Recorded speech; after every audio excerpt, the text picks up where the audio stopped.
Cher professeur, je m'appelle Bobby et ma copine vient de me larguer. Si je me jette du pont du Golden Gate, est-ce que je vais moi souffrir? Oula, grosse déprime, Bobby. Ah, ça tombe bien. Je prépare un méga antidépresseur. Moi, je préfère te soumettre un petit QCM. À ton avis, si tu sautes d'une hauteur de 67 mètres, la hauteur du Golden Gate, tu risques de A. te casser les jambes, B. se briser tous les os, parce que de cette hauteur, tomber dans l'eau, c'est comme tomber sur du béton, C. d'exploser les côtes, les poumons et la horte, D. te faire dévorer par un requin. Eh bien, la réponse est C.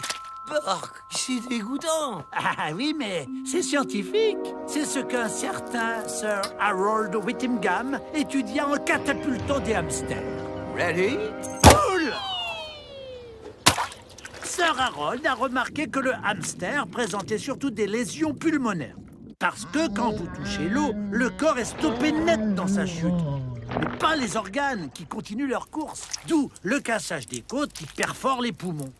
Sir Harold s'est aussi demandé si, lors d'une chute violente, nos vêtements s'arrachaient. Il a fait son test avec des mannequins largués d'un avion. Adriana, tout est fini entre nous. Il s'aperçut que les vêtements s'arrachaient aux poches et à l'entrejambe. C'est ça que tu veux, Bobby? Te retrouver cul nu sous le Golden Gate? Si tu te jettes de ce pont de 67 mètres, tu vas te cracher à 120 km/h. Or, la vitesse maximum à laquelle un homme a une chance de survie en frappant l'eau est de 105 km/h. Et encore, les pieds en avant. Cependant, en cas de chute, des chercheurs très sérieux ont étudié la procédure à suivre afin de limiter au maximum les dégâts. Vas-y, Nathanaël! Go! Ah, du béton! Pas de bol, c'est du solide. Prends vite une position en arc afin de ralentir ta chute. Comme ça? Oui, pas mal. Maintenant, vous ne disposez que de quelques millisecondes pour changer de position afin de répartir le choc en 5 points de contact. Épaules, hanches, fesses, mollets, talons. Bien, Nathanaël, joli, c'est bien. Fastoche! Voilà, Bobby. Alors, si tu ne veux pas souffrir, réfléchis à 2 fois avant de faire le grand saut, hein. Et pour en savoir plus, tapez Tu mourras moins bête sur rt.tv. Avec ça, c'est sûr, vous mourrez moins bête. Mais bon, vous mourrez quand même. Cher prof, je voulais savoir si c'était possible de rétrécir les marmots. Parce que moi, parfois, je les rangerais bien dans une boîte d'allumettes. Ah, chérie, j'ai rétréci les gosses de Joe Johnston. Ça date quand même de 1989. Du temps du Minitel? Pour Nathanaël et tous ces prépubères qui n'ont pas vu ce super film, je résume. Le professeur Salinsky crée un rayon laser qui rétrécit par accident ses enfants. C'est ballot. Mais dans la réalité, est-ce possible de réduire la taille des gens? Dans le scénario du film, ils se contentent de retirer tout le vide qu'il y a dans les atomes. C'est des putains de génies, ces scénaristes. C'est vrai qu'un atome, c'est plein de vide. Si l'atome avait la taille d'une cathédrale, le noyau, lui, ne serait pas plus gros qu'une mouche. C'est vous dire s'il y en a du vide. Prenons Nathanaël et essayons de le rétrécir en lui enlevant tout son vide. Ça va faire mal? Il y a des chances. Mais... On devrait plutôt obtenir de la pâtée de Nathanaël. Mais bon, admettons que ça marche. Après avoir retiré le vide de ses atomes, Nathanaël ne mesure plus que 6 mm. Mais il pèse toujours 75 kilos. Trop lourd pour ses petites jambes. Oui. Chérie, j'ai retrouvé les gosses, hein? On dirait des limaces. Imaginons qu'on dépasse ce genre de contraintes et qu'on parte à l'aventure dans un jardin comme les enfants dans le film. Professeur, j'ai froid. L'autre gros souci quand on est tout petit, c'est qu'on se refroidit très vite et on risque de mourir d'hypothermie en moins de 24 heures. Autre chose à éviter, la flotte. À cette échelle, quiconque touche une goutte d'eau, il reste collé à vie. Mort, étouffé. Oh, le bleu! Un autre truc qui est impossible dans le film, c'est que les héros arrivent à dompter une fourmi. Mais la réalité est tout autre. Sa première réaction sera de vous jeter de l'acide formique dans la tête. Ah, ça brûle! Ou pire, Ça craint, professeur. Un dernier truc me turlupine. Comment redonner sa taille normale à Nathanaël sans agrandir les acariens qu'il y a autour de lui? Bonjour, moi c'est Michel. Puis là c'est Christine et Jean-Fab. Salut. Si vous voulez voir de plus près des acariens ou calculer la pression que supporteraient vos pieds si on vous réduisait, Tapez Tu mourras moins bête sur arte.tv. Mais ça, vous mourrez moins bête. Mais bon, vous mourrez quand même. Cher professeur, il y a des scientifiques malchanceux, mais en existe-t-il des vraiment fous? Contrairement à vous, qui êtes absolument génial. Oui, je me suis écrit à moi-même parce que si je dois compter sur vous pour me faire des compliments, je peux toujours attendre. Et puis, j'avais envie de parler des scientifiques complètement barrés. Grâce à mon poney temporel, retrouvons l'Amérique du XVIIIe siècle. Voici le docteur Stubbinsfurth. J'adore ce type. Il a voulu démontrer par tous les moyens que la fièvre jaune n'était pas contagieuse. Pour ça, il a étudié le vomi des malades. Pour commencer, il s'est incisé le bras. Résultat, aucun symptôme de fièvre jaune. Alors, la fois suivante, il s'appliqua le vomi dans les yeux.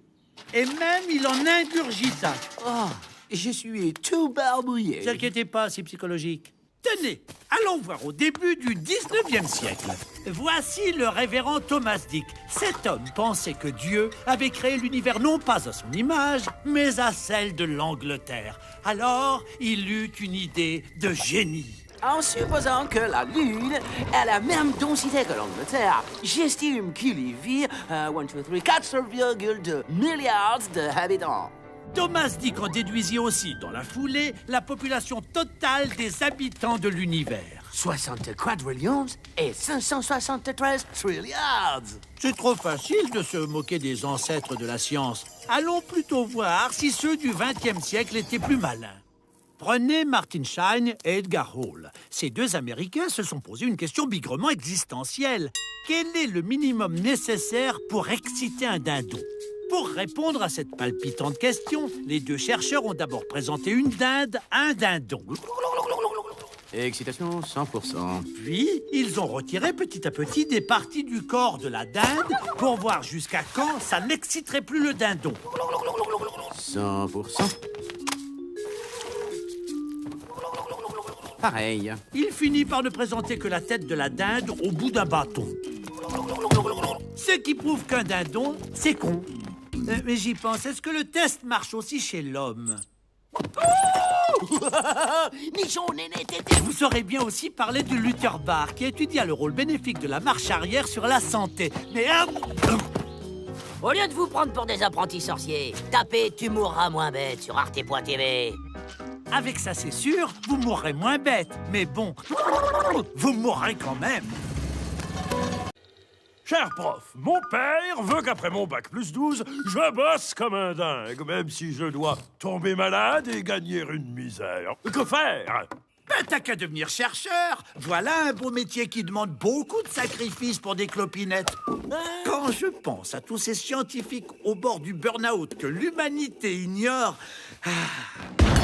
Dans la catégorie bosseur suicidaire, je te présente Percy Terry, un brave type qui vécut au début du XXe siècle et qui eut une idée bigrement maligne en ces temps de guerre. Il inventa une pommade durcissante à s'appliquer sur le corps, à même la peau pour faire office de gilet pare-balles. C'est tout de même génial comme invention. Pensez aux nudistes qui pourront enfin eux aussi se canarder librement à poil. Tu m'as jeté du sable, ordure. Évidemment, en bon chercheur, Percy testa sur lui-même sa pommade avec un revolver. Pour la séance. Pas de bol, la balle lui transperça la joue. Il récidiva avec un fusil. Ça va marcher cette fois. Je vous mets au défi de trouver de nos jours un tel dévouement chez les chercheurs. J'aurais pu aussi vous parler du chirurgien Evan O'Neill Ken. Un jour, il eut soudain mal au bas du ventre. Oh, une appendicite. Oh. N'étant affilié à aucune mutuelle, Ken prit une décision de pas piquer des hannetons. Vous savez quoi? Je vais m'opérer tout seul, tiens. Une bonne injection de cocaïne et d'adrénaline dans le vide. Et c'est parti, mon kiki. Ah, mais quel bazar là-dedans. Il est où ce fichu appendice? Au début du 19e siècle, un jeune physicien romantique allemand au bout du rouleau, Johann Wilhelm Ritter, testa la pile qu'il avait inventée sur différentes parties de son corps. Sur la langue, le nez, les globes oculaires. Et aussi, il la testa assidûment sur ses parties génitales, inventant ainsi l'électro-orgasme. De fait, il s'électrocuta avec des intensités de plus en plus fortes. Johann, nous avons un gros problème avec la facture de l'électricité. Verstehe? Ach so. Et ce, jusqu'à sa mort à 33 ans. Donc, mon petit Gattaz, votre papa, hein, dites-lui d'y aller mollo niveau zèle au travail. Et puis, plutôt que vous tuer à la tâche, Tapez, tu mourras moins bête sur arte.tv. Avec ça, c'est sûr, vous mourrez moins bête. Mais bon, vous mourrez quand même, hein. Prof, quel mal y a-t-il de boire de l'alcool? C'est vrai qu'il y a des animaux qui se saoulent. ma chère Soul-Hélène, avec la chaleur, tout fruit produit de l'alcool quand il pourrit. On va te bouffer, mec. C'est à cause d'une levure qui mange son sucre et le transforme par fermentation en alcool.